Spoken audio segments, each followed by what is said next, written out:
Hello students, हम presently fourth unit study कर रहे हैं electromagnetic induction and alternating current. और अल्टरनेटिंग करंट वाला टॉपिक रनिंग में है। इसमें देखो, हमने प्रीवियस लेक्चर्स में आपको बताया है कि टोटल ना आपके 4 सर्किट होते हैं। Circuit containing resistance only connected with AC oscillator, because we are dealing with AC, और इसलिए हमने इसको अल्टरनेटिंग सोर्स से जोड़ा हुआ है। 4 सर्किट कौन कौन से बताए थे बेटा? Circuit containing resistance only, circuit containing inductor only, circuit containing capacitor only and LCR circuit. हमने बताया था सबके अंदर अल्टरनेटिंग ईएमएफ सेम होगा, E is equal to E naught sine omega T, E naught sine omega T, E naught sine omega T, E naught sine omega T. But सब में current की value अलग अलग आएगी। रेजिस्टेंस के case में current आएगा I is equal to I naught sine omega t. Inductor के केस में करंट आएगा I is equal to I naught sine omega T minus pi by two. Capacitor के केस में करंट आएगा I is equal to I naught sine omega T plus pi by two. और LCR में आएगा I is equal to I naught sine omega T plus minus 5। अब बेटा हम आगे सेम इसी तरह चारों सर्किट की एवरेज पावर पढ़ेंगे। हमने प्रीवियस लेक्चर्स में चारों सर्किट में फेज डिफरेंस पढ़ा है। अब हम चारों सर्किट की एवरेज पावर पढ़ेंगे। Average power circuit containing resistance only, average power circuit containing inductor only, average power circuit containing capacitor only and average power of LCR circuit. Clear? Average power के लिए हमें ये चारों करंट के result याद होने चाहिए। तो देखिए, स्टार्टिंग से करते हैं। पहले एवरेज पावर रेजिस्टेंस की, फिर इंडक्टर की, फिर कैपेसिटर की, और उसके बाद हम पढ़ेंगे LCR सर्किट की। तो देखिए, स्टार्ट करते हैं। That is average power associated with resistance only. तो देखिए क्या बताएंगे, कैलकुलेट एवरेज पावर टॉपिक है। दैट इज कैलकुलेट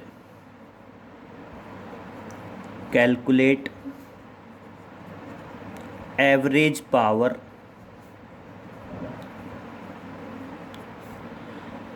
क्या कैलकुलेट करना है बेटा? एवरेज पावर कैलकुलेट करनी है। That is associated with resistance only.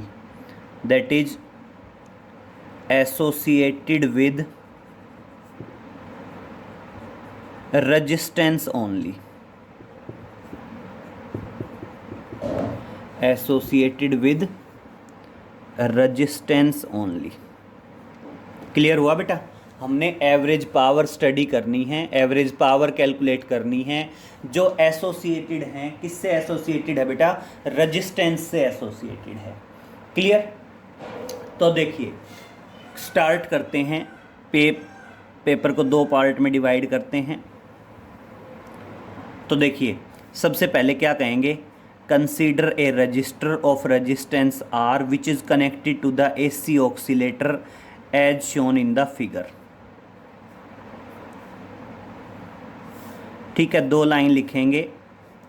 Consider a resistor of resistance R which is connected to the AC oscillator as shown in the figure. Now we have to calculate average power. We have to calculate average power. और अब हमने क्या calculate करनी है बेटा? Average power calculate करनी है। तो समझिए बेटा, एवरेज पावर बेसिकली किसके बराबर आएगी बेटा? हम ये कहते हैं एवरेज पावर आती है dW/dt, और किसके बराबर होती है बेटा? E इंटू आई।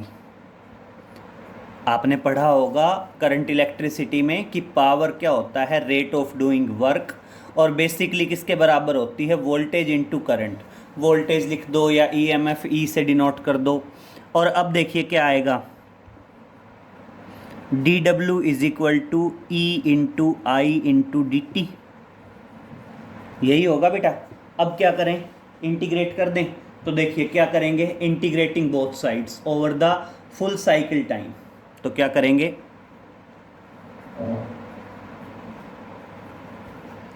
Integrating both sides. क्या करेंगे बेटा, इंटीग्रेट करेंगे, बोथ साइड्स करेंगे over full cycle of AC, over full cycle of alternating current. Alternating current के कंप्लीट साइकिल के लिए इंटीग्रेट करेंगे। कंप्लीट साइकिल के लिए इंटीग्रेट करेंगे तो क्या आएगा बेटा, W, और यहाँ पे क्या आ जाएगा, that is E into I into D T. और बेटा फुल साइकिल टाइम क्या होगा, 0 से और t तक आ जाएगा इंटीग्रेशन। इसको मार्क करेंगे बेटा इक्वेशन 1। अब मेरी बात सुनो, जब भी हम एवरेज पावर निकालेंगे, जैसे पहले हम रेजिस्टेंस की निकाल रहे हैं, फिर इंडक्टर की निकालेंगे, फिर कैपेसिटर की निकालेंगे, फिर एलसीआर सर्किट की निकालेंगे, आप मानना यहाँ तक का स्टेप सेम आएगा। भाई एवरेज पावर क्या होती है, rate of doing work dW/dt, और किसके बराबर होती है, वोल्टेज इंटू करंट। तो dW किसके बराबर आया, E into I into D T आया। मैंने इंटीग्रेट कर दिया फुल साइकिल ऑफ एसी के लिए, तो बेटा मान लो dW का इंटीग्रेशन, तो W क्या है, कंप्लीट वर्क डन है फुल साइकिल का, और फुल साइकिल का है तो टाइम क्या आ जाएगा बेटा, 0 से t आ जाएगा। और अब उनकी रिजल्ट की ज़रूरत पड़ने वाली है, तो देखिए आप क्या बताएंगे, now E is equal to E naught sine omega t. बेटा अल्टरनेटिंग ईएमएफ की इक्वेशन तो यही है, और रेजिस्टेंस के केस में करंट भी क्या होता है, I is equal to I naught sine omega T आ जाएगा। क्या आ जाएगा, I is equal to I naught sine omega T आ गया। अब मेरी बात सुनिए, नाउ इक्वेशन 1 बिकम्स,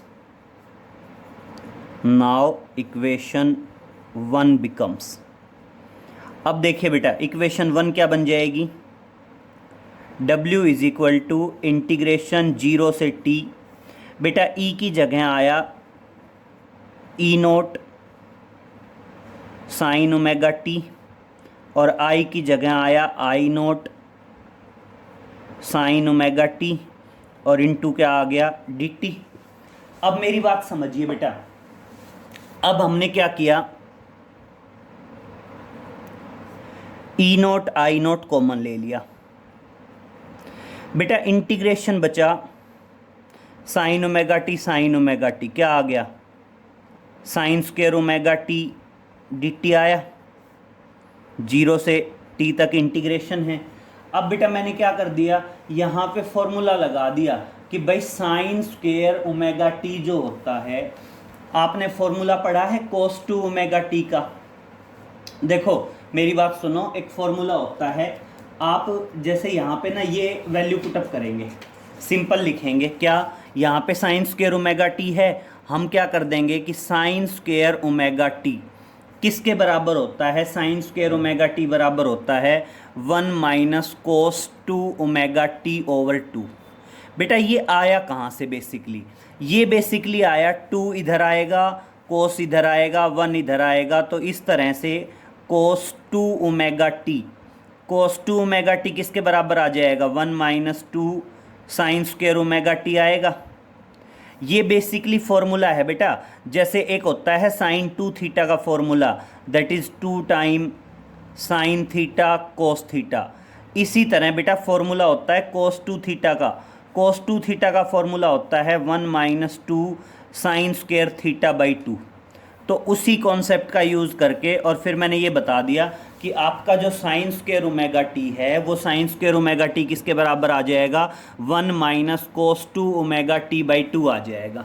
तो देखिए अब नेक्स्ट स्टेप में क्या आएगा, नेक्स्ट स्टेप में आएगा that is E note I note integration 0 से t तक, और साइन स्क्वायर ओमेगा टी की जगह क्या आ गया, 1 minus cos 2 omega T over 2, और इनटू क्या है, dt।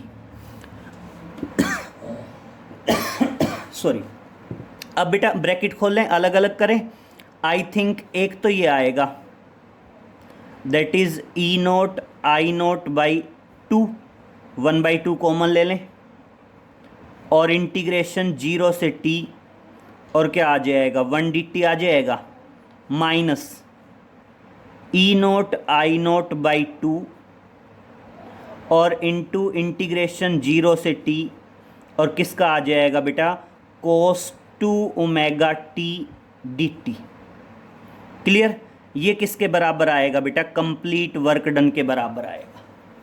ठीक है, अब मेरी बात सुनिए, चाहो तो आप कैरीड आउट करके दिखा दो, चाहो तो आप डायरेक्ट रिजल्ट मेंशन कर दो। क्या इसका रिजल्ट तो आना है यही,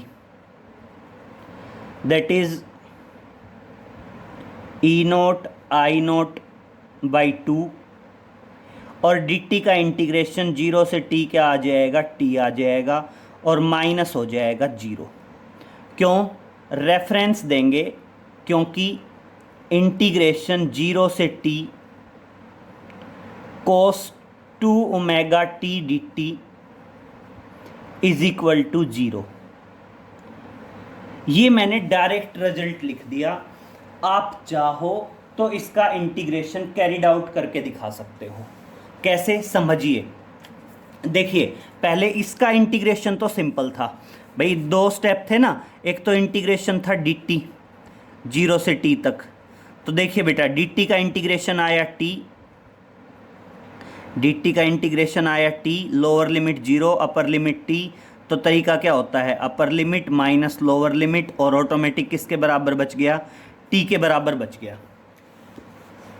दूसरी तरफ आया बेटा कोस 2 ओमेगा t, तो देखिए दूसरी तरफ इंटीग्रेशन है किसका कोस 2 ओमेगा t dt 0 से t तक। तो समझिए बेटा कोस का इंटीग्रेशन आएगा that is sine 2 omega t over 2 omega, वही लिमिट 0 से t तक। तो देखिए बेटा मैं 1/2 ओमेगा कॉमन ले लेता हूँ और upper limit minus lower limit करता हूँ, तो क्या आएगा sine 2 omega t minus sine 0। अब देखिए बेटा ये क्या आया, ये आया आपका साइन 2 ओमेगा। और अब समझिए साइन ओमेगा की वैल्यू क्या हो सकती है, कैपिटल T था ना ये, ओमेगा की वैल्यू क्या हो सकती है 2 पाई बाई टी, टी से टी कट गया तो क्या बच गया साइन 4 पाई माइनस साइन 0। यही बचा ना बेटा साइन 4 पाई माइनस साइन 0। और बेटा ये ऑटोमेटिक किसके बराबर आ जाएगा 0 के बराबर आ जाएगा भाई, साइन 4 पाई की वैल्यू 0, साइन 0 की वैल्यू 0। तो चाहो तो आप कैरिड आउट करके दिखा दो, चाहो तो आप डायरेक्ट लिख दो, दोनों में कोई प्रॉब्लम नहीं है। और अब देखना आप सीधा बताओगे कि एवरेज पावर किसके बराबर होएगी वर्क डन अपॉन टाइम। तो देखना वर्क डन क्या आया ई नोट आई नोट टी अपॉन 2 है और बेटा टी से और डिवाइड हुआ तो टी से टी कैंसिल, किसके बराबर आ गया ई नोट आई नोट बाई 2 आ गया। और इसको मैं ऐसे लिख दूं और इसलिए एवरेज पावर किसके बराबर आ गया ई नोट आई नोट अपॉन 2, अलग अलग लिख दूं √2 बेटा ये मैंने बताया था ई नोट बाई √2 क्या हो सकता है वर्चुअल वैल्यू कह दीजिए या RMS वैल्यू कह दीजिए। आई नोट बाई √2 क्या आएगा, तो ऐसे लिख दो चाहे ऐसे लिख दो ERMS इंटू IRMS। ये क्या आ गई बेटा एवरेज पावर आ गई। तो क्लियर रहेगा average power circuit containing resistance only किसके बराबर आएगी that is equal to average power circuit containing resistance only किसके बराबर आई बेटा EV/IV चाहे क्या बोलिए ERMS इंटू IRMS बोल दीजिए। बस एक ही बात है कि cos 2 ओमेगा टी का इंटीग्रेशन 0 से t तक किसके बराबर होगा बेटा 0 के बराबर होगा। चाहो तो आप डायरेक्ट रिजल्ट यूज़ करो, चाहो तो आप कैरिड आउट करके दिखा दो, वैसे भी इंटीग्रेशन तो आता ही है सिंपल है, कैरिड आउट करके दिखा दीजिए, वो ऑटोमेटिक किसके बराबर आएगा 0 के बराबर आएगा। तो क्लियर। तो इस तरह से ये हमारा किसका ये रिजल्ट हुआ, ये हमारा रिजल्ट हुआ average power associated with A circuit containing resistance only. और इसमें बेटा रेजिस्टेंस ओनली में देखिए आप, मैंने रेजिस्टेंस की बात की तो मैंने करंट की और ईएमएफ की वैल्यू यही यूज़ की, E naught sine omega T I naught sine omega T. देखना यही रिजल्ट यूज़ किया ना, ई नॉट आई नॉट। अब जब मैं एवरेज पावर इंडक्टर की निकालूंगा तो मैं ये वाला रिजल्ट यूज़ करने वाला हूँ। तो देखिए अब नेक्स्ट क्या आएगा, नेक्स्ट आते हैं average power associated with circuit containing capacitor only. तो देखिए नेक्स्ट पे चलते हैं,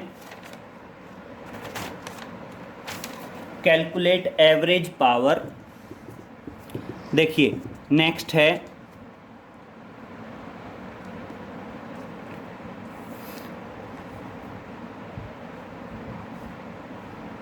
calculate average power, calculate average power associated with, average power associated with capacitor only. एक इंडक्टर है और एक कौन सा है, कैपेसिटर। तो कोई भी कर लीजिए, पहले चाहे इंडक्टर कर लीजिए, पहले चाहे किसका कर लीजिए, कैपेसिटर। तो देखिए सेम वही पेज को दो पार्ट में डिवाइड कर लेते हैं। शुरुआत करते हैं, एवरेज पावर कैपेसिटर की निकालनी है बेटा। क्या निकालना है, average power associated with capacitor निकालनी है।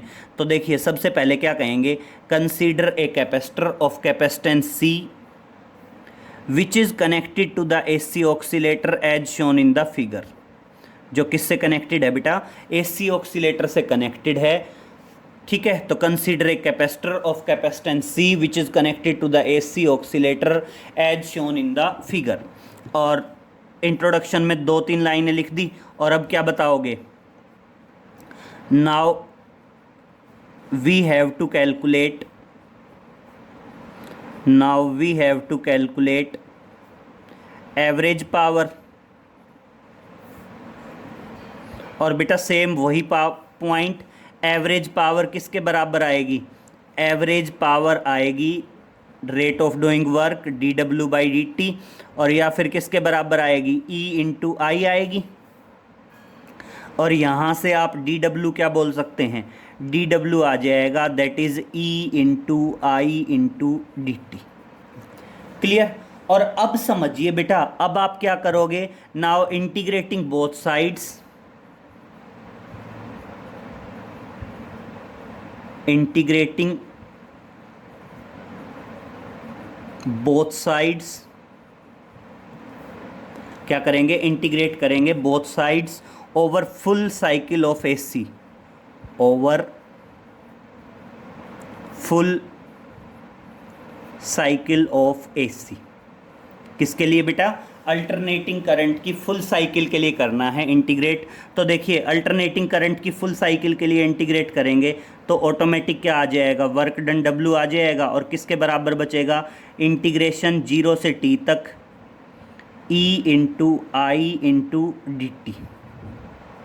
क्लियर। अब क्या करो, अब मेरी बात समझिए, अब आप यूज़ करोगे अल्टरनेटिंग ईएमएफ का। तो मैंने बताया था सब में सेम है, E is equal to E naught sine omega t. लेकिन बेटा अल्टरनेटिंग करंट का रिजल्ट अलग अलग था। देखो मैंने पहले भी बताया है, ये हमने डेरिवेशन भी किए हैं लास्ट लेक्चर में। अल्टरनेटिंग करंट इंडक्टर के लिए अलग है, कैपेसिटर के लिए अलग है। तो मान लीजिए हम कैपेसिटर वाला कर रहे हैं तो मेरे को किसका रिजल्ट ज़रूरत पड़े, किसके रिजल्ट की रिक्वायरमेंट पड़ेगी, कैपेसिटर के रिजल्ट की रिक्वायरमेंट पड़े होगी यहाँ पे। और देखना क्या होगा, I is equal to I naught sine omega T plus pi by 2। और एक बात समझिए बेटा, omega T plus pi by 2 बोलो या pi by 2 plus omega T बोल दो, ये बेसिकली अगर मैं 90 प्लस थीटा करूं तो कोस में बदल जाएगा, that is I naught cos omega T, ऐसे लिख सकता हूं, ठीक है। और ये क्या था, इक्वेशन 1। और अब क्या करोगे, put these values in equation 1। In values को हमने कहाँ पे रखना है बेटा, इक्वेशन 1 में रखना है। तो देखिए अब क्या करोगे, पुट दीज वैल्यूज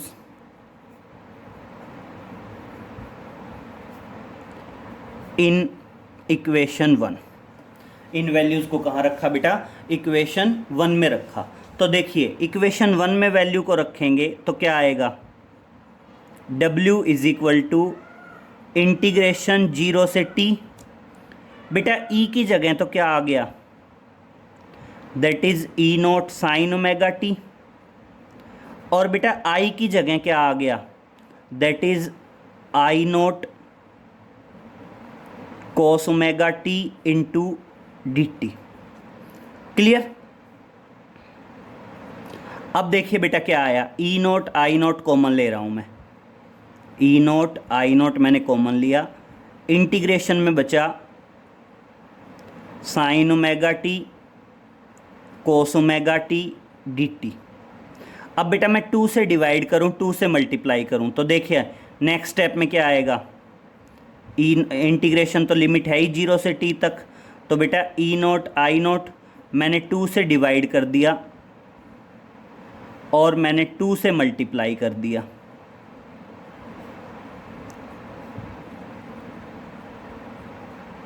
हो गया बेटा।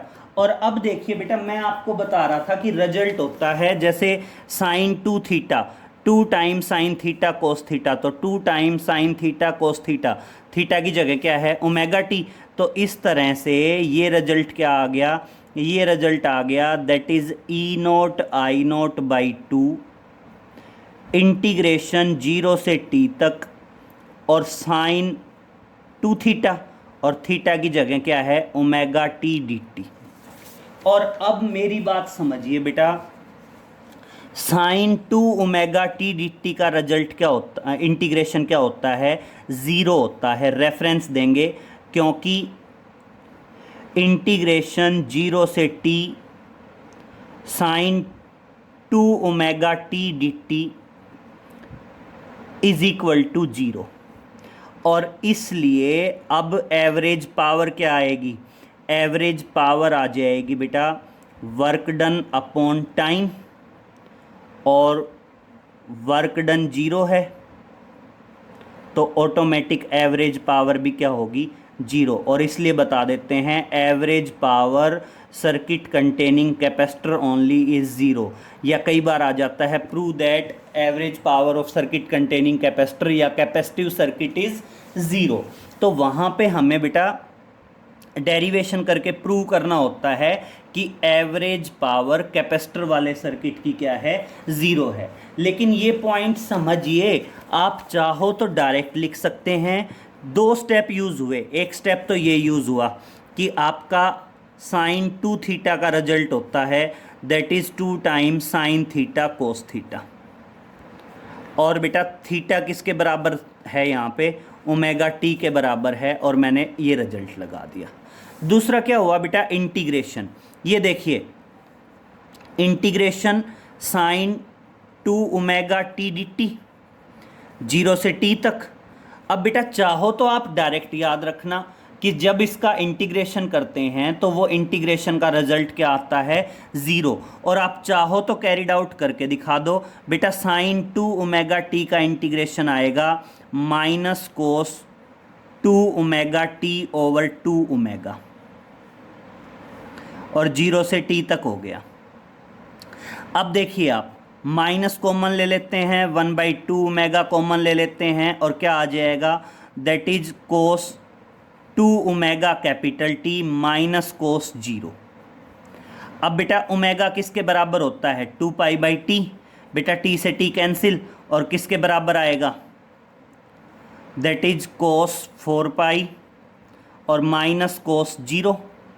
और अब देखिए बेटा 1 - 1, क्योंकि कोस 0 की वैल्यू भी क्या है 1 - 1 क्या होगा 0, और ऑटोमेटिक ये इंटीग्रेशन किसके बराबर हो जाएगा 0 के बराबर हो जाएगा। तो चाहे तो आप कैरिड आउट करके दिखा दो, चाहो तो डायरेक्ट लिख दो कि आपका जो इंटीग्रेशन आएगा वो 0 के बराबर आएगा। और ये क्या था, that is average power associated with capacitor only. Average power थी और किसकी थी बेटा, कैपेसिटर की थी। क्लियर हुआ। अब आगे चलते हैं, इसी तरह आएगी average power of inductor only. Clear. अब हम बात करते हैं कि मान लीजिए हमने एवरेज पावर निकालनी है, किसकी निकालनी है, इंडक्टर की। तो मेरी बात समझिए बेटा, अगर एवरेज पावर इंडक्टर की निकालेंगे तो देखिए क्या करेंगे, आप क्या कहेंगे, consider an inductor of inductance L which is connected to the AC oscillator as shown in the figure. किससे कनेक्टेड होगा, AC ऑक्सीलेटर से कनेक्टेड होगा ना। तो देखिए, एक तो बेटा पहले आप इसको वीडियो को पॉज करके ये नोट डाउन कर लीजिए, average power of circuit containing capacitor only, क्योंकि मैं इंडक्टर के लिए इसी में मॉडिफिकेशन करूंगा, क्योंकि एक माइनर जस्ट एक माइनस का निशान आना है, अदरवाइज पूरा नियर अबाउट सेम है। तो मैं इसी में मॉडिफिकेशन कर दूंगा इंडक्टर के लिए, ताकि ईजिली याद रहे कैपेसिटर और इंडक्टर का। तो इसलिए आप पहले इसको नोट कर लीजिए। अब हम इसी में आगे चलते हैं इंडक्टर का। तो देखिए, एवरेज पावर किसकी, इंडक्टर की। तो एवरेज पावर इंडक्टर की करेंगे तो एवरेज पावर इंडक्टर की क्या आएगी बेटा, ये आएगा इंडक्टर। फिर क्या लिखेंगे, now we have to calculate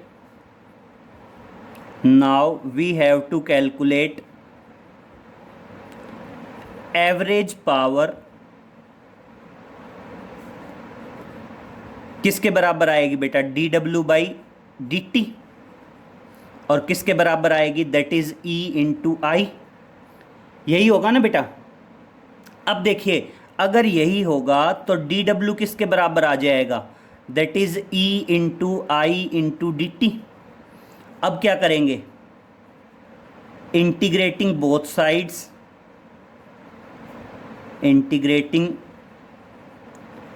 sides over full cycle of AC।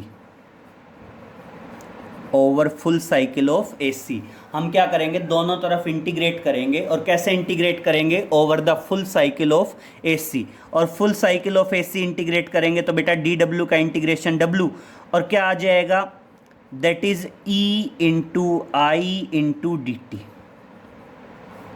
0 से T तक। और अब समझिए बेटा, yes, E = E0 sin ωt है। और बेटा अगर इंडक्टर वाला केस हम ले रहे हैं तो इंडक्टर वाले केस में देखिए, आपने अभी अभी पिछला कैपेसिटर क्या किया, कैपेसिटर में क्या था, I = I0 sin ωt plus π/2 था। और बेटा इंडक्टर वाले में क्या आएगा, I0 sin ωt माइनस π/2। देखो मैं बार बार बता रहा हूँ, एवरेज पावर हम तभी निकाल पाएंगे तब जब हमें ये रिजल्ट्स याद होंगे, और इन रिजल्ट्स के लिए डेरिवेशन हम प्रीवियस लेक्चर्स में कर चुके हैं। तो देखिए, अब आगे नेक्स्ट चलते हैं।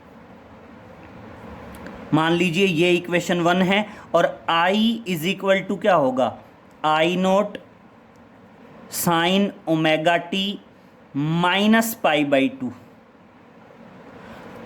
बेटा कैपेसिटर वाला था, देखिए जब कैपेसिटर वाला कर रहे थे तो एवरेज पावर क्या था, मतलब ये ωt प्लस π/2 था, और ये किसके बराबर आया था, that is I0 cos ωt। और जब इसको अगर हम कन्वर्ट करने की कोशिश करें तो ये आएगा माइनस I0 cos ωt के बराबर। वैसे भी जब हम ये रिजल्ट निकालते हैं ना, phase difference between current and EMF, जिस टाइम पे करंट का ये रिजल्ट आया उस टाइम उससे पहला स्टेप ये था माइनस I0 cos ωt, इसी को बदला था। तो देखो, अगर आप एवरेज पावर बात करते हैं, ये कौन सी थी, average power associated with capacitor only, और यहाँ पे आएगी average power associated with inductor only. तो एवरेज पावर इंडक्टर की करेंगे तो इंडक्टर की एवरेज पावर में पूरा का पूरा रिजल्ट सेम, बस यहाँ पे ωt माइनस π/2, और ये क्या हो जाएगा आपका माइनस I0 cos ωt हो जाएगा। और अब देखिए बेटा, अगर माइनस I0 cos ωt हो जाएगा तो मैं जब यहाँ पे वैल्यू रखूँगा तो यहाँ पे ये value minus I0 cos ωt आएगी ना, माइनस I0 cos ωt। फिर बाहर माइनस हो जाएगा यहाँ पे फाइनल। भाई ई नोट आई नोट माइनस बाहर ले लूँ, यहाँ पे भी ये माइनस एज इट इज़ रहेगा, यहाँ पे भी ये माइनस एज इट इज़ रहेगा, बाकी पूरा सेम आएगा। तो क्लियर हुआ। तो एवरेज पावर अगर आप इंडक्टर की भी निकालेंगे तो इंडक्टर की भी एवरेज पावर क्या आएगी? 0। तो एक बार देखिए, मैं इंडक्टर वाला रिपीट कर रहा हूँ। हमने एवरेज पावर निकालनी है इंडक्टर की, तो सिंपल वही, consider an inductor of inductance L connected to the AC oscillator as shown in the figure.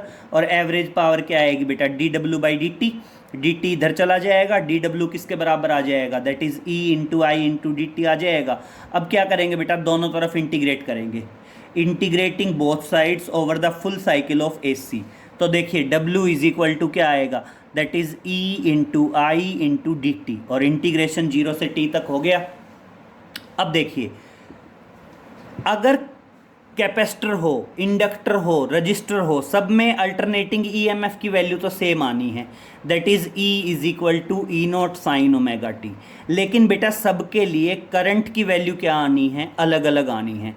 तो अगर मैं इंडक्टर की बात करूं तो क्या आएगी? I naught sine omega T minus pi by two. बेटा माइनस है तो ये automatic minus I naught cos omega T आएगा। मैं वैल्यू इक्वेशन 1 में रखूँ, put values in equation 1। E की जगह क्या आएगा? E naught sine omega T. I की जगह क्या आएगा? Minus I naught cos omega T. E naught I naught common लिया, माइनस बाहर आ गया, क्या बचा? साइन ओमेगा टी कोस ओमेगा टी। मैंने बेटा 2 से डिवाइड किया, 2 से मल्टीप्लाई किया, ये फॉर्मूला बन गया बेटा साइन 2 थीटा का। तो आ गया साइन 2 ओमेगा टी, इंटीग्रेशन 0 से टी तक। और अब बेटा साइन 2 ओमेगा टी का जब इंटीग्रेशन करते हैं तो वो इंटीग्रेशन किसके बराबर आता है? 0 के बराबर आता है। चाहो तो डायरेक्ट लिख दो, चाहो तो हमने ये कैरिड आउट करके दिखाया है, ऐसे कैरिड आउट करके दिखा दो, आना 0 ही है। अब क्या आ गया? अगर 0 हुआ तो ऑटोमेटिक वर्क डन 0, और बेटा वर्क डन 0 तो एवरेज पावर भी क्या आएगा? Work done upon time. Work done 0 है तो ऑटोमेटिक एवरेज पावर क्या आ जाएगी? 0। तो एवरेज पावर इंडक्टर की क्या आएगी? 0 आएगी। तो आप अगर नोट करना चाहें तो इसको पॉज करो, और ये क्या है? Average power associated with inductor. Average power निकाली है इंडक्टर की, और ये यहाँ से यहाँ तक डिक्टो आ गया। और ये ऐसे भी कह सकता है, calculate the average power of circuit containing inductor only, या कह सकता है prove that average power of inductive circuit is 0। Prove करिए एवरेज पावर जो है इंडक्टिव सर्किट की वो क्या है? 0 है। तो कैलकुलेट हो गया बेटा। ये बिल्कुल आप इसको वीडियो को पॉज करो और नोट कर सकते हैं, एवरेज पावर ऑफ इंडक्टर। और अब मेरी बात सुन लीजिए, अगर एवरेज पावर कैपेसिटर और इंडक्टर एक याद है तो दूसरी ऑटोमेटिक याद हो जाएगी। अगर मैं कैपेसिटर वाले की बात करूं तो कैपेसिटर वाले में ये क्या आएगा? Omega T plus pi by 2 आएगा। देखना यही तो है, I naught sine omega T plus pi by 2, तो ऑटोमेटिक यहाँ I naught sine omega T आएगा प्लस का, यही आएगा ना। तो इसको तो अगर ऐसे पॉज करके नोट करेंगे तब तो ये एवरेज पावर हो गई किसकी? इंडक्टर की। और अगर मैं कैपेसिटर की करना चाहूँ तो ये प्लस और ये प्लस जैसे ये है, और फिर ऑटोमेटिक ये प्लस का हो जाएगा, ये प्लस का हो जाएगा, ये प्लस का हो जाएगा, ये प्लस का हो जाएगा, और बात ख़त्म। ये क्या आ गई? एवरेज पावर आ गई आपकी कैपेसिटर की। क्लियर? तो इस तरह से बेटा हमने क्या निकाली? एवरेज पावर निकाली। और एवरेज पावर किस किस की कैलकुलेट की? हमने एवरेज पावर 3 सर्किट्स की कैलकुलेट की। तो देखिए, पहले सर्किट की एवरेज पावर रजिस्टेंस, और जब हमने रजिस्टेंस की एवरेज पावर निकाली तो रजिस्टेंस की एवरेज पावर आई बेटा EV/IV बोल दो या ERMS/IRMS बोल दो। ये हमारा फर्स्ट सर्किट आया। ठीक है, सेम हमारा सेकंड सर्किट क्या है? हमने एवरेज पावर निकाली किसकी बेटा? Circuit containing capacitor only. जिस सर्किट में अकेला कैपेसिटर लगा हो उसकी एवरेज पावर निकाली, और एवरेज पावर कैपेसिटर वाले सर्किट की क्या आई बेटा? 0। नेक्स्ट पे देखो, हमने एवरेज पावर निकाली, किसकी एवरेज पावर निकाली बेटा? इंडक्टर वाले सर्किट की एवरेज पावर निकाली। Average power circuit containing inductor only, और एवरेज पावर इंडक्टर की भी हमारे पास क्या आई, 0 आई। अभी अभी हमने दोनों ये तीनों कैरिड आउट किए हैं। एवरेज पावर किसकी, रेजिस्टेंस की, एवरेज पावर किसकी, कैपेसिटर की, एवरेज पावर किसकी, इंडक्टर की। और अब बेटा फोर्थ आएगा average power of LCR circuit. हम नेक्स्ट करेंगे एवरेज पावर कैलकुलेट करेंगे, किसकी एवरेज पावर कैलकुलेट करेंगे, एलसीआर सर्किट की। और ध्यान रखना एवरेज पावर एलसीआर सर्किट की आएगी that is EV IV cos phi. तो ये हम नेक्स्ट लेक्चर में कैरिड आउट करेंगे, average power of LCR circuit. Clear. तो इनमें ध्यान रखना, आप चाहो तो इंटीग्रेशन के डायरेक्ट रिजल्ट लिख लेना, चाहो तो इंटीग्रेशन को कैरिड आउट करके दिखा देना, बट बशर्ते आपको ये रिजल्ट जरूर याद हो चारों एवरेज पावर की। ये हमने अभी करना है, नेक्स्ट लेक्चर में कैरिड आउट करेंगे। देखो इन दोनों के ऊपर, इन दोनों का जो है वो बिल्कुल सेम है, एक माइनस के साइन का डिफरेंस है। और मेरी बात सुनिए बेटा, जब आप एवरेज पावर निकालोगे ना तो हो सकता है वो ऐसे दे दे कि calculate the average power of circuit containing capacitor only, या calculate the average power of circuit containing inductor only, और या फिर हो सकता है बिल्कुल सीधा भी कह they prove that average power of capacitive circuit is 0, prove that average power of inductive circuit is 0। तो बेटा बात तो वही है भाई, आई तो 0 है, तो बस उस टाइम पे वो क्या कह देगा, क्वेश्चन की लैंग्वेज चेंज कर देगा। तो देखो वैसे भी अगर आप देखें ना, चाहे इसकी एवरेज पावर निकालनी है, चाहे इसकी एवरेज पावर निकालनी है, चाहे इसकी, किसी की भी एवरेज पावर निकालनी है, अगर मैं यहाँ से यहाँ तक चलूँ तो सेम आएगा, बस करंट की वैल्यू हर एक में अलग अलग पुटअप होगी। भाई अगर रेजिस्टेंस है तो रेजिस्टेंस वाले करंट की वैल्यू, कैपेसिटर है तो कैपेसिटर वाले की, इंडक्टर है तो इंडक्टर वाले की, एलसीआर सर्किट है तो एलसीआर सर्किट वाले की, बाकी तो पूरा का पूरा डिट्टो क्या रहना है, सेम। क्लियर। तो बेटा ये नोट कर लेंगे तीनों, average power resistance, capacitor, inductor, और बेटा नेक्स्ट लेक्चर में हम कैरिड आउट करेंगे average power of LCR circuit. ठीक है बेटा, तो नेक्स्ट लेक्चर में मिलते हैं। ओके, नोट कर लीजिए इसको, नेक्स्ट लेक्चर में मिलते हैं। Okay, thank you.